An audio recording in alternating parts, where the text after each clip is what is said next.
Šviežiais laidos produktais rūpinasi ir laidą remia Lidl. Sveiki visi, esu Justinas Kapkovičius, virtuvės šefas ir šiandien laidoje Šviežios idėjos su Lidl mes pamėginsime vištienai suteikti naują amplua. Nusipjauname mažuosius filiukus, kuriuos panaudosime kitiems receptams. Dabar įsipjauname kišenėlę vištienos krūtinėlėje.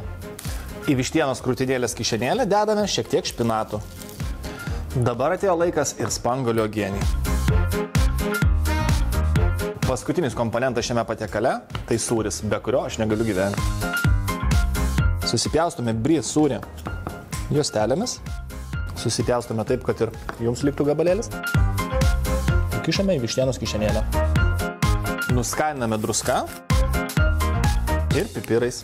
Į įkaitintą keptuvę dedame vištienos krūtinėlės. Apskrudusią vištieną dedame į kepimo indą.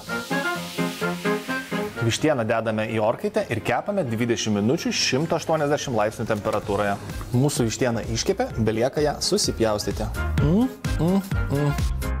Vištieną išdėliojame ant lėkštės, keli šaukšteliai spanguolių padažo.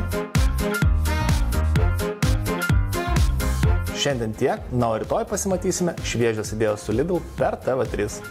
Šviežiais laidos produktais rūpinasi ir laidą remia Lidl.